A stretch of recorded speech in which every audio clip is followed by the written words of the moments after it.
What's up, man? It's everybody's favorite duo. It's been a while, but we back. Another episode of Let Me Say This, and a lot of things have happened since we last spoke. We was recapping the Super Bowl. Then we went on to that. We got NFL free agency. A lot of big contracts. Got some guys on the move. And then, another great time of the year. March Madness. First two rounds are done, on to the Sweet 16. And, of course, we got MLB returning.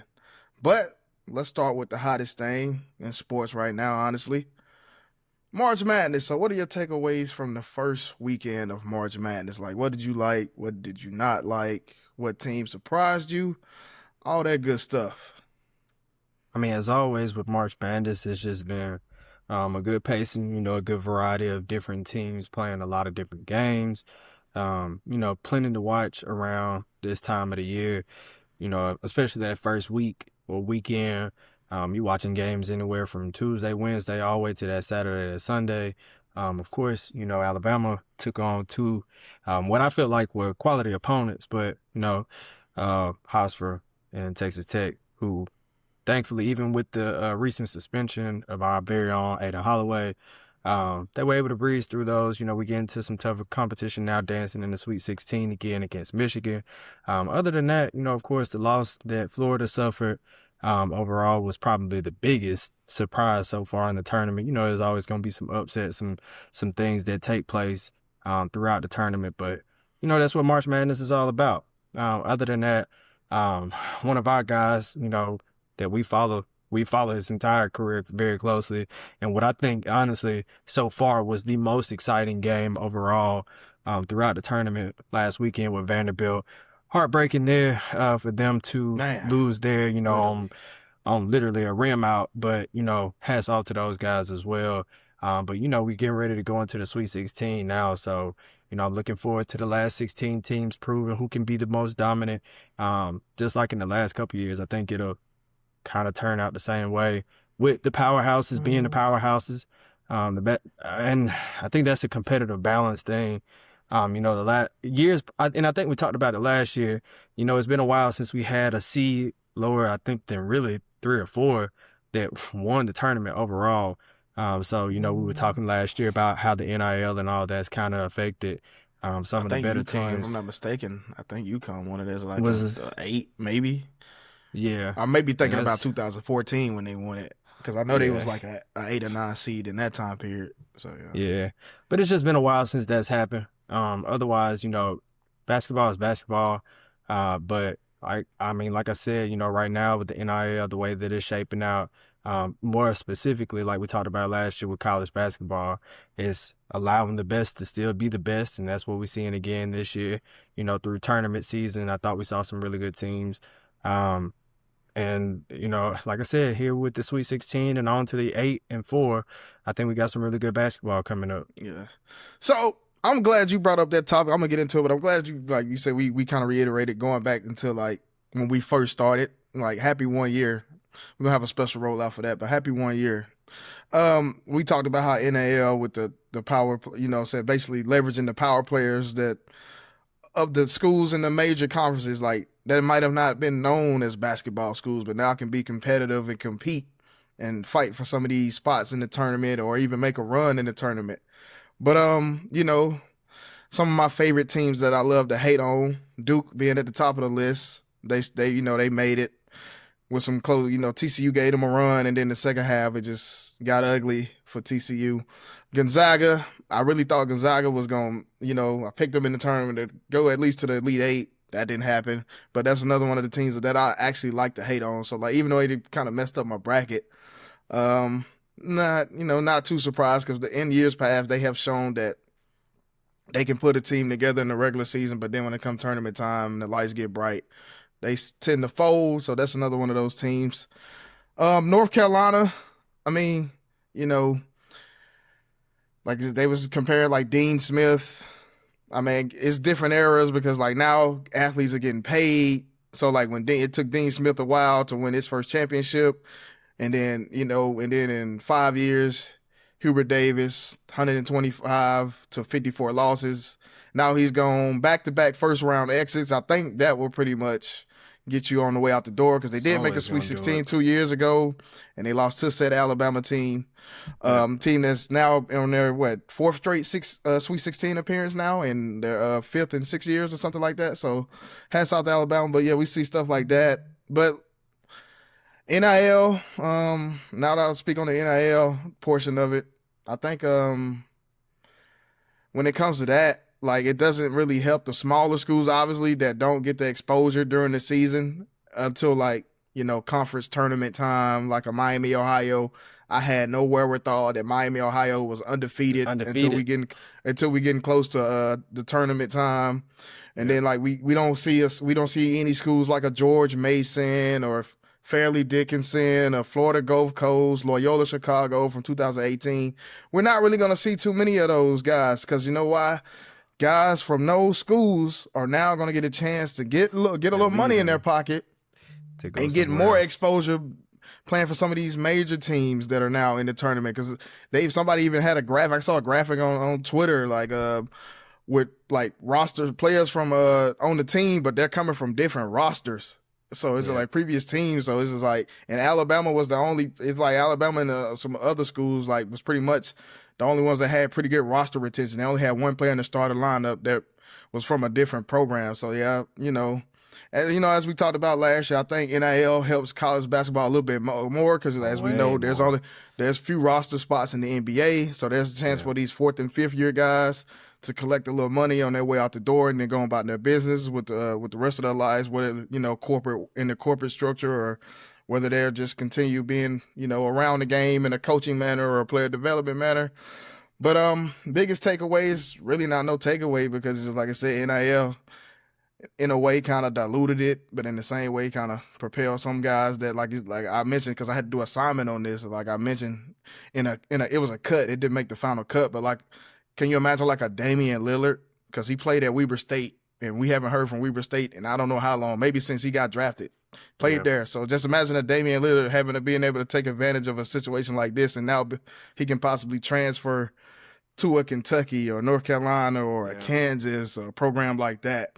And then like now we look at the bracket, the lowest remaining seed, Texas Longhorns at 11 seed, but like it's Texas Longhorns. We all know the budget that they got when it comes to athletics and the boosters that they have when it comes to the athletics. So that's not really a Cinderella. So I think it's not, I think the Cinderella stories are not going to be, it's going to be few and far between now in the NIL. It's just going to be schools that are not known as basketball schools probably now having a chance to like leverage, level the playing field and make these runs in the tournament. Now, as far as the games, I think the matchup that I'm most excited to see outside of Alabama and Michigan, obviously, is going to be UConn and Michigan State in the East region. That's going to be one of those games that I'm going to be excited to see. Also, Duke and St. John's. The East region is just jam packed. We had UCLA. They just got eliminated. Like I said, UConn, Duke, Michigan State, St. John's. So you just got a lot of great teams in that region. And then, of course, Arkansas versus Arizona is another one out west in the West region. And then in the South region, as we saw, Florida gets eliminated. But like I said, schools that are mainly known for football, Iowa, well, Caitlin Clark was really the talk of Iowa basketball when it came to basketball, men or women, going against Nebraska, a team that hasn't won a tournament game up until this year. And you mentioned how, the nail biter that they had with Vandy. So that'll be a great clash. And then in Houston, pretty much no excuse for y'all not to make it to the Final Four because Florida is out of the way now. So it's just like, there's no excuse. Yeah, and then Houston won the team that I hated on. It was just a team that, like, I expected more from all the time. I think, last year, if my memory serves correct, I did kind of call them out and see, like, hey, can y'all actually make it to the championship game? They did. They lost, but that's all I want to see from them. So, yeah, it's going to be a lot of exciting games. As far as like predictions, I'm going to be a homer. I'm going to pick Alabama to advance. Hopefully Tennessee wins because we can get the most, we could turn the third Saturday of October to one of the, but on the basketball court into one of the biggest things ever, like a spot in the Final Four. But I'm going to go with Iowa State because Iowa State, the way they just dogged Kentucky in the second half and kind of just was just running at them, just blitzing them with their defense and just, forcing bad shots and forcing turnovers with that. Michigan State, UConn. I've always had a lot of respect for Izzo. I know it's been a while since he won a championship, but I'm gonna go with old Izzo versus UConn. Hot take right there. St. John's. I'm gonna think St. John's is one of the hottest teams in the tournament right now, especially coming off what they did with Kansas. I think I'll take St. John's. I forgot who Houston's playing. If I pulled the bracket up, but I'm gonna take Houston. And then Darius Acuff versus Arizona. Arizona is one of the best teams. Arizona is one of the best teams in college basketball. And then why you think I told you? It's two teams that I didn't want Alabama in the region in. I didn't want them to be in the region with Duke and Arizona because Duke of what happened in the Elite Eight last season, even though it's probably a different team. And Arizona because they played Arizona already. And Arizona came to Tuscaloosa and beat Alabama by 20 points. I think with Michigan, identical styles. I looked at some of the numbers, like the 3-point percentage is almost the same. Alabama is first in scoring. I think Michigan is they're in the top 5 when it comes to scoring. So it's just like, I think with Alabama is just like, can they just keep the what they did these first 2 games? Can they just make these shots fall and play this outstanding defense that they've been playing these last 2 games? And Alabama can compete with anybody left in this field if they play the way they played in the second round. But yeah, so this is going to be a pretty interesting weekend, a slate of games because it's basically the 16 best teams. But I think the Cinderella run, like I said in my opening soliloquy, I think it might be, like I said, we might get one every 2 to 3 years or so, but it's not going to be a regular occurring thing. I mean, but the biggest thing to add to it? The biggest thing about those Cinderella runs and the difference in then and now, and you made a really good point, and I wanted to piggyback on that, is a lot of those Cinderella teams had continuity. They had fluidity, and they had players that had been playing together for 2 or 3 years at that point, so they were playing together and as a unit. Another thing that we don't see anymore, and if you see it at all, and it was very, very made famous by a coach that's still in the tournament right now, and his old team is not there anymore. You don't see a lot of teams with freshmen and sophomore starters, or just freshmen and sophomore heavy teams, or a lot of turnover because of what you said about the NIL. These guys are more opportune to stay for 3 years instead of jumping to the NBA because they just don't. They don't have They're to. just going to become another guy in the NBA, if they leave, And I think that also speaks to the maturity of the tournament overall, and why you see some of the better teams and the more successful programs actually, A, retain their players, B, have turnover in their rosters. If they do have turnover, that just makes the glue stick a little harder rather than just turnover because of money. Speaking and going back to Alabama is roster, and we've talked about it quite a few times over the last couple of years. Every year, at the end of the year, we get to a spot where we lose players that play vital roles throughout the year, and we see turnover. And we're like, why is this guy leaving when he played a very vital role? Nick Pringle to be an example. And so we see now that they, A, have better opportunities sometimes where they're going. Speaking in regard to Jaden Bradley, who is still in the tournament and plays with Arizona now and has been there for a couple of years. And not just with that, but you see that people like Nate Oates, they want to bring in players that are playing the style of basketball that they need them to play. And it's not that those guys didn't fit that need, but they fit a better need somewhere else, and they get the players that they need based on the money that they are trying to offer. And just like we saw with Alabama football, we see the same thing with Alabama basketball. You see sometimes it's just an allocation of money, and we don't want to allocate this money to you any longer. We want to allocate it to this guy. And that, again, all speaks to NIL. Going back also to your point about Hubert Davis and North Carolina, a couple years ago, when they did lose to us in the Sweet 16, I honestly thought that was the beginning of the end then, because that was, of course, the ascend and the descend of some of the blue bloods in basketball. And you see the red bloods or the crimson blooded that are starting to transcend and, become powerhouses and become perennial, appearances in the Sweet 16 and a tournament, being able to take on these blue bloods now and take them down. Now, instead of seeing your Kentuckys and North Carolinas, you're starting to see your Houstons, you're starting to see your Texas Techs, you're starting to see your Alabamas, you're starting to see teams that are starting to put it together and that aren't formerly always known as basketball schools. And like I said, going back to Hubert Davis, I just kind of thought that was the beginning of the end when they lost to us a couple of years ago. Like you said, two back-to-back first-round appearances is going to do it every time, especially at Carolina, man. Especially at a school like that. So, just very valid points that you put out there in the air about, more specifically the NCAA tournament, March Madness. And like I said, as we continue to go through these last couple of games, you will see more mature basketball being played. You will see sets being run. You'll see plays be set up. You'll see more mature shots. You won't see a game so full of runs as opposed to really good offensive plays and really good defensive plays.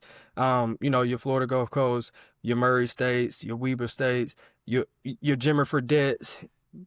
Those are things of the past now.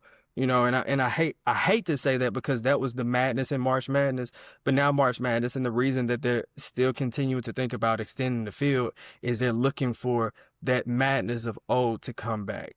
I'm not looking for the madness of old. I'm looking for the madness of new. I'm not looking to add more chaos to the situation. I think college 68 basketball is perfect. 68 is perfect. I think college basketball is in a great spot. I think it's in a spot where we're looking at really good games, and I think it tires people out whenever they feel like they're seeing the same teams in the same spots. And we saw the same thing with college football. They got tired of seeing four teams, and for every year that it could be, you saw Alabama, Georgia, and whoever else. So they kind of got tired. So, with anything, people get tired. They try to scrap up new ideas, but I really like what college basketball is. But see, the right thing now. with college basketball is, like, football obviously it's a single game, but it's just like NIL. Even with NIL, like, it's just like what Nick Saban said with the transfer portal, like, the rich just gonna get richer. Like, yeah, you can be a school that's like in these major conferences and have a little bit of money, but it's just like, are you gonna use that money wisely and try to make your roster competitive? In basketball, like I said, it's gonna be a little bit more. It ain't gonna be as a big of a pot as it is in football. It depending on what the school is. Obviously, like Duke, North Carolina, Kansas, and all them schools in Kentucky. I'm pretty sure the basketball money is gonna be a little bit bigger.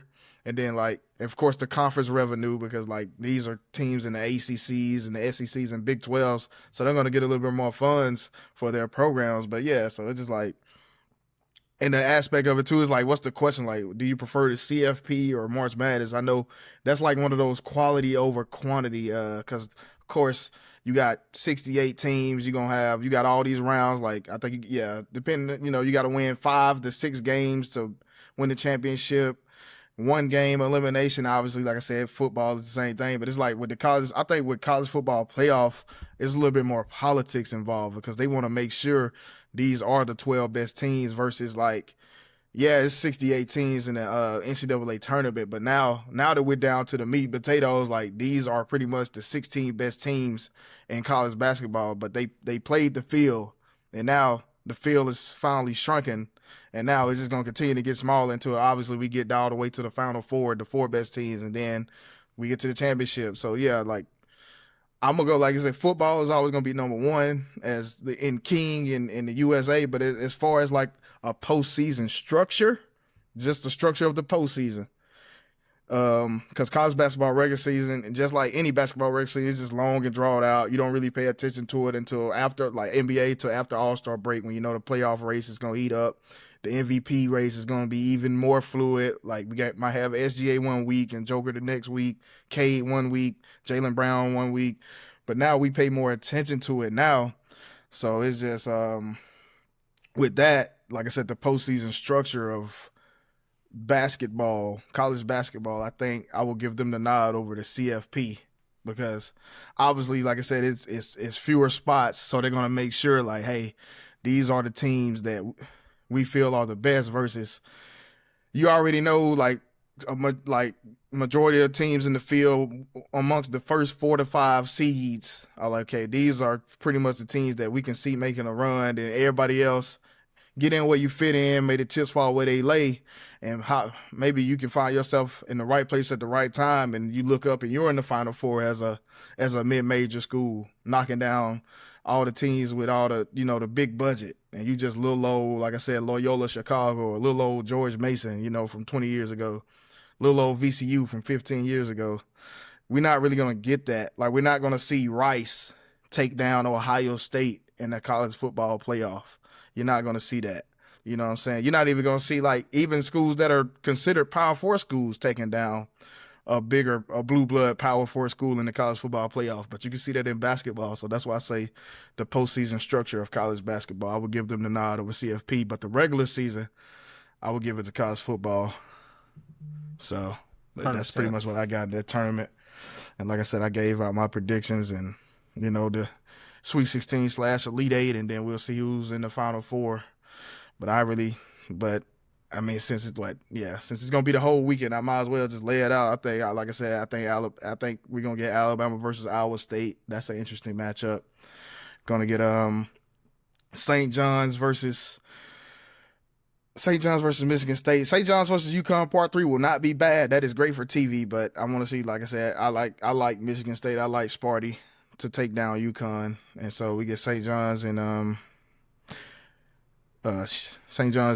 Michigan State in the Elite 8 in the East. Get Houston versus, I'm going to go Nebraska, because it seems like Nebraska might be the Cinderella team since they haven't won a tournament game up until these last two games. So Houston versus Nebraska in the South.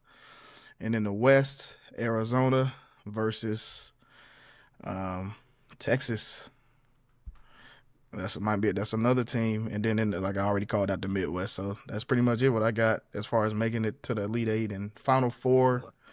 Alabama versus, well, I don't know how the matchup is going to be. I'm going to go St. John's, Houston, Alabama, and I just had the team, and I just forgot. Oh, Arizona. There we go. So those are my Final Four picks.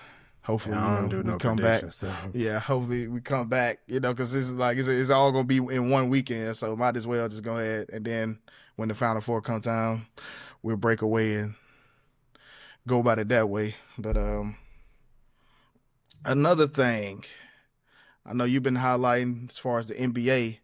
You got Zion Williamson, over 50 games played. So how you feeling about that? I mean, you and I talked about it, and I guess I wish it was something I knew going into it, but health as well, especially considering, and I hope this is a good segue into us talking about the 65-game rule, but health as well, and implicated in Zion's contract is basically a 50-game guarantee, which I feel like is fair to both sides, the Pelicans and Zion, because he did eclipse 50 games this season. He was guaranteed more money in this year's contract, which is really good for him. It's really good for the game. It's really good for the Pelicans. It's really good for the NBA overall and the product. The fans pay, as we've talked about for years, the fans pay to see the best players. We expect a lot of times with the NFL, and even they complain at times, if they have 17 games, we expect for at least 15 of those games for the best player, for the best 11 to be available. Going back to what we saw during COVID, we had a game where they a team literally had to call in an emergency quarterback. Receiver, yes. And we saw how that went. And so I felt like even then that was a great indication of how important it is, health. And I know in that situation it was completely different, but what's crazy? Like the rule that they got after San Francisco, they didn't have that rule. Like they still didn't have that emergency quarterback, like quote unquote the third string quarterback after that situation in the COVID season. You would think they would have implemented that then, but then like when Chris McCaffrey's out there in the Wildcat in the NFC Championship game versus Philly, then that's when they got smart and came up with that idea. Yeah. But I feel like it's really important, always for your best players to be available. And like I said, Zion, segueing away from Zion and into the 65-game rule, I feel like it's a really fairly decent rule. Out of an 82-game stretch, again, I don't feel like as a fan we're asking too much for a guy to show up for 75% of the days of work.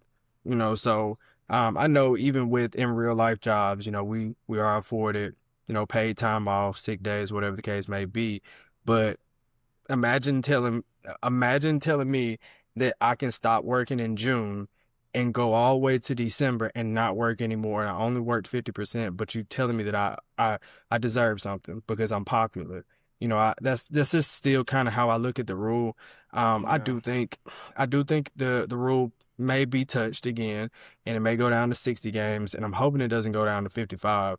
I'm hoping they find a good middle ground, maybe stick it at 60 games and give them a 22 game cushion. But I don't feel like that rule is very bad or very troubling. Yeah, it's I feel not. like, it has afforded us the right to see somebody. And if anything, I would be more obliged to keeping the 65 game rule and having some type of stipulation or having some type of ruling where if a guy eclipses so many games but falls this many games short of 65, that they still would be able to qualify for the same things.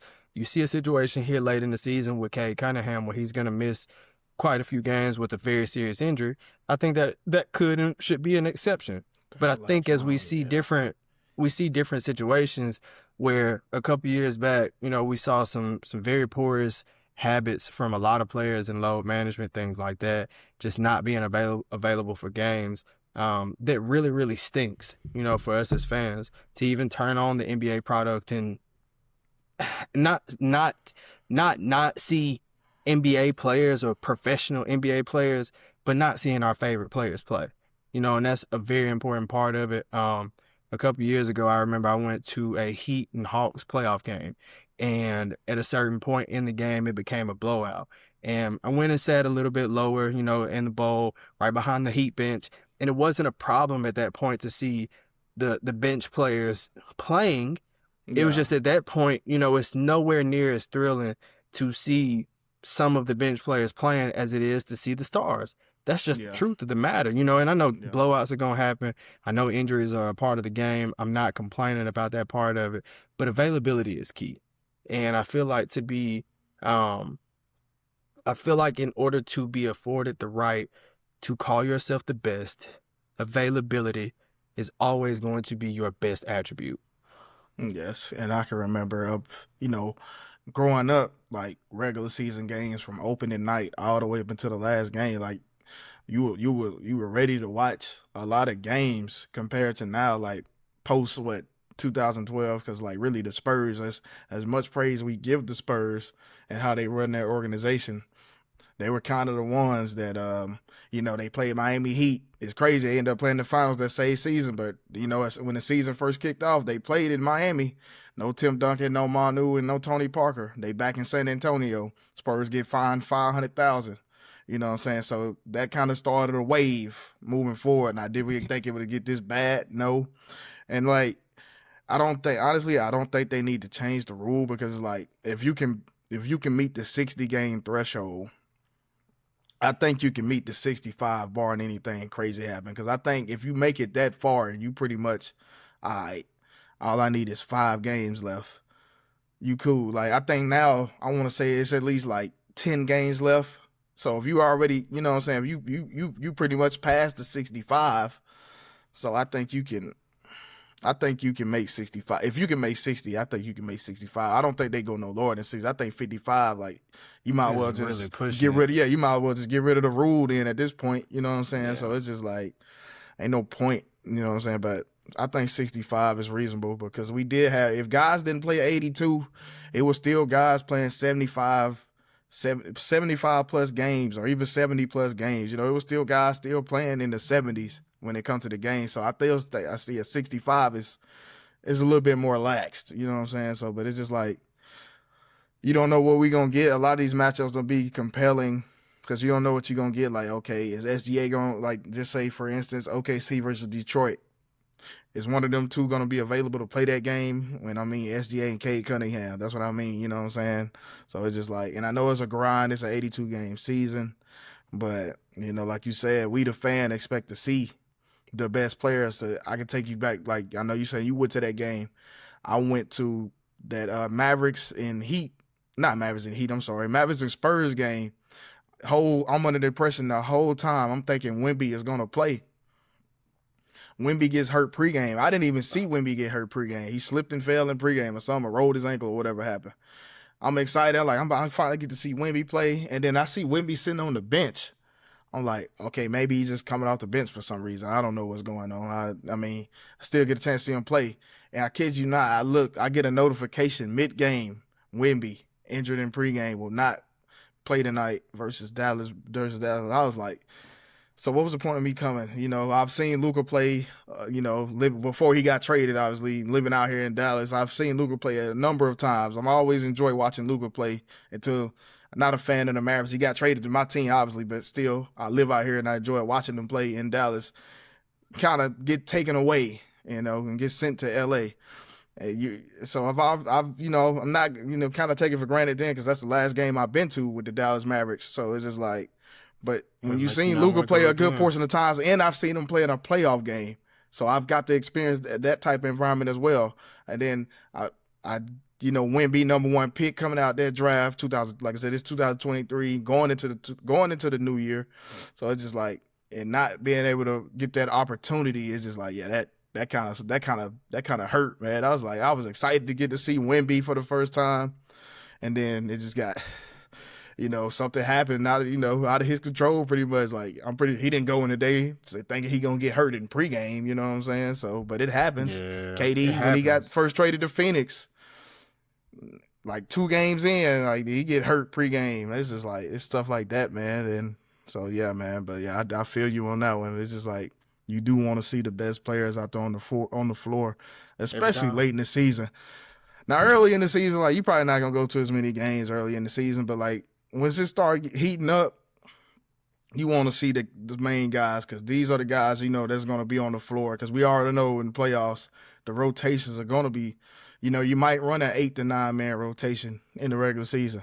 It's going to get cut to 7. It's going to be a 7-man rotation in the postseason. So it may be 8. You know what I'm saying? So yeah, there's that aspect of it. But yeah, man. So, and speaking of NBA, as we've seen that the two projected cities, obviously, Vegas and Seattle, the return of the Supersonics. So how do you think that a landscape of the NBA will look like when they have to reshuffle divisions and all that once these two teams are finally integrated, like 2 or 3 years down the road? I cannot wait because I think for teams like Minnesota, obviously, for one, and I believe, if I'm not wrong, New Orleans as well, they're both built New Orleans, to the possibly West. Memphis. Yeah. Yeah, like teams like that should not be in the Western Conference. That's just the truth. Like, I've been waiting for something to take place to where a couple teams could get out of the West per se. So it's always just a situation where I've wanted to see it expansion for quite some time. I wanted to see it in my own lifetime. I think since we've been born, expansion has happened or occurred, but not to a point where we really could remember it or see it. I of course want to see, as they expand, what players on certain teams will be protected, what players on certain teams won't be protected, because just like we've seen, in a smaller scale on 2K, somebody's not going to be protected that thinks they have that protection from their team, and it's going to be somebody that wants to dump a contract off, and they'll be allowed to do so without penalty. And it's just always good anytime you have a situation where expansion is talked about. I think Seattle and Las Vegas are 2 great spots for that to happen in the NBA. Vegas already has football, so of course hockey, football, baseball on the way. So yeah, they about to have everything covered. Yeah, so I think it's all just a great addition for them. Seattle as well has had football. They've had basketball before. They have football. They have baseball. The hockey just came back. So it just makes sense in some areas and for some teams to show their worth and their value, as always. So it's just one of those situations. I think as we continue to progress over into the future, it'll be very nice to probably stay right there for a little while. But you'll see some differences and shakeups in the draft every year. You'll see some differences and shakeups as far as like we will be able to see in our lifetime, just like we talked about with the Houston Texans in a couple, in a couple episodes, that's a 20-year history that, we got to see them go from the worst in our lifetime Mm-hmm. to having, a couple of playoff appearances. And I think it'll be the same with these two teams, just being able to see what happens over time and whether they will be able to sustain, or whether they'll fold, or how they'll change ownership, coaches, what'll take place with it. I think it'll overall be a really good thing. Yeah, I will say for like, okay, Seattle, they've been wanting the team almost 20 years, since they got outbidded. And shout out to Oklahoma City. So, the OG Sonics. So see the city of Seattle, they're going to be excited. That nostalgic feel, that nostalgic feel. I couldn't get the word out to save my life. That nostalgic feel that they're going to have, and also for the players that played for the Supersonics organization back in the day, like Gary Payton. I know Sean Kemp had that legal issue. I don't know if that's been resolved, but guys like that can finally get their jersey hung up in the rafters. You know what I'm saying? Like Gary Payton already, like, he didn't want his jersey retired at OKC because he has no ties to their organization. So Gary Payton can finally get his jersey retired in Seattle. Well overdue, and then like there's a lot of, it's a basketball pipeline up there in Seattle. Isaiah It is. Thomas from Seattle, Paolo Banchero, Nate Robinson, DeJounte Murray. So they got a good basketball pipeline up there in Seattle. So I think, that'll also help with them as well. Get Yeah. some local talent and possibly keep some local talent, but they can't really control that because it's also all about the draft positioning and how those players actually pan out. But yeah, this is great. And then, like you said, Vegas, well, we all know, Vegas pretty much, both of these locations pretty much speak for themselves. Seattle with the nostalgic, bringing them back to Seattle. Vegas, like we all know, a big tourist attraction. So, and then, like, of course, you got the Raiders, you got the Golden Knights, who made the Stanley Cup Finals in their first year in existence. You're Yep. gonna have the Athletics on the way because the city of Oakland they just lost all their teams because they're cheap. You know what I'm saying? So, Yeah. but so yeah, but like I said, both these locations pretty much speak for themselves. But like you said, I think it 100%. stays put. I don't think now I know they started like some other leagues, but I don't think like I think 32 teams in the NBA. I think that's a good benchmark. I don't think it needs to go past. I don't think any sports league, mainly NBA, NFL, I don't think they need to go past what they have right now.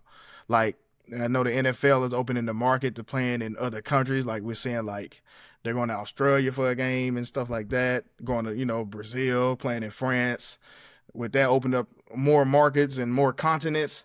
I think the NBA should. I think the NBA possibly can do something like that. I don't think Yeah. just open up playing more games in more markets.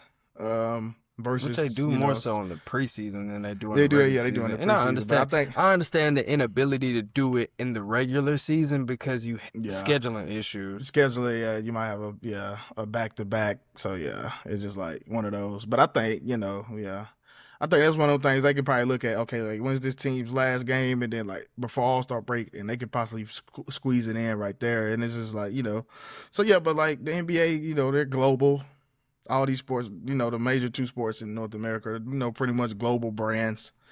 And so yeah, man, it's exciting times for the NBA. Like I said, it's not going to take an effect to like 2-3 years down the road, and then like you said, what players are going to be protected, or like who's gonna be these teams, coaching staffs, front office. Like, could we see a possible return of KD going back to Seattle and then be like, okay, he's here. This is one of our draft picks before we close the doors. Same with Russ. And then like, what do we say? And what do we go from where we go from there? Like after we possibly can bring a KD back to Seattle to bring bring the franchise some type of viewership because a aging superstar player like him. And then like, how can they build those teams? And then like, what kind of key players? Because it could be some teams that just like you said just want to dump a contract on that team and then pay them a little bit extra money for taking that contract because since they're a startup, pretty much a startup organization. So yeah, it's gonna be some fun times seeing that happen. But we're gonna stay in the now and live, work with what we got right now, especially Yeah. like in the coming weeks. And then like I said, the regular season, the NBA is pretty much we're in the last 2 weeks, I want to say so. And then like you said, with college basketball, getting, the 16 best teams left standing, and then as we just watched the number trickle down all the way to the last team standing. Yep. So at this point, it's just like, hey, who got the bigger check and who get hot That's at the right it. time, and who gonna show up and bring their A game in the biggest moments. So yeah, and Yep. then because there's a lot of guys like Baron Fallon, Acuff, Boozer. There's just a lot of good guys still left in the tournament, but I ain't really got too much left, man. If you got anything else you want to add? Nothing, man. I mean, it's just a lot happening in sports right now. A lot to take attention to. It's some good stuff happening. I think later on will be a better time for us to get to some of the NFL stuff. I'm not ready to touch that because free agency has kind of shaken out for the most part, but we still got to get past the draft, and I think it's just a lot more that's gonna have to happen before we can really get into the NFL. But yeah, I mean, overall sports, I think overall is in a really good spot. I think the next thing that we'll probably get ready to talk about after a while, is, the NBA playoffs when that time comes around, because it's not very far away either. But, I think today we covered just about everything that needed to be talked about, from March Madness to, the 65 game rule, which we talked about, on and offline before. But yeah, just always good and happy to get back in the swing of, talking about stuff on camera. It's always a pleasure. Always a pleasure. Definitely. And with that being said, it's out the mud. No, I'll just play. But hey, let me say this, man. Dre Davis and Likes, man. Appreciate y'all for tuning in. Hey, I'm gonna ask this question. Let's ask this question to edit out. Make sure y'all check it out. Is NIL ruining collegiate athletics? You don't have to answer that, but let the viewers answer that and give their opinion. Is NIL ruining collegiate athletics? Please let us know what y'all feel down in the comments. Like, share, subscribe. Also, follow us on Instagram at LMST Pod. I say again, LMST Pod. We'll be posting some clips on there. Obviously, you can also check out some short videos on the YouTube channel and also the full video as well. Once again, let me say this, signing out. There we go.